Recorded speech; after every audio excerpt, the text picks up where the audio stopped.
दोस्तों मैं अब बोलूँगा और कब तक खामोश रहूँ। हालाँकि मैं इस टॉपिक पर वीडियोज़ बनाता हूँ तो मुझे पता है मेरा अकाउंट का क्या हाल हो चुका है।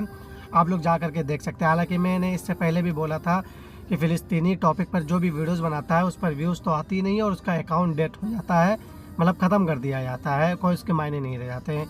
लेकिन मैं फिर भी बोलता रहूँगा।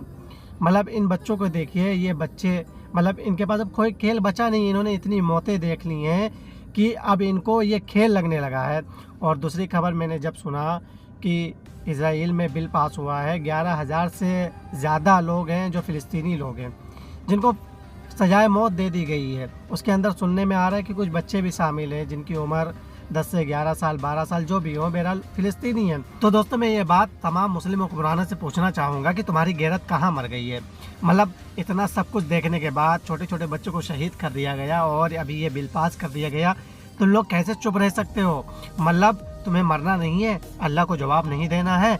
मुझे तो बहुत ज़्यादा अफ़सोस हुआ कि इनकी गैरत कब जागी जब ईरान ने इस्लाम के सबसे बड़े दुश्मन अमेरिका और इजराइल के मिलिट्री बेस पर हमला किया तो ये सब निंदा कर रहे हैं। और सामने से निकल करके आया वो मुल्क जो अपने आप को अल्लाह की फ़ौज कहता है, पाकिस्तान, वो कहता है कि सऊदी अरब से मेरा मुआहदा हुआ है, अगर सऊदी अरब पे हमला हुआ तो फिर तुम्हारी जंग में मुझसे होगी। मतलब इनकी गैरत तब नहीं जागी जब छोटे छोटे बच्चे को शहीद किया गया। और इनका मुआहदा उन लोगों से सिर्फ निभाया जाता है जिनके पास पैसे हों। अल्लाह से जो इन्होंने मुआहदा किया है इस बेस पर अल मुस्लिम अकुल मुस्लिम, एक मुसलमान दूसरे मुसलमान का भाई है, और ला इलाहा इल्लल्लाह मुहम्मदुर रसूलुल्लाह, इस ईमान के बेस पर जो अल्लाह से तुमने मुआहदा किया है वो नहीं निभाया जाएगा।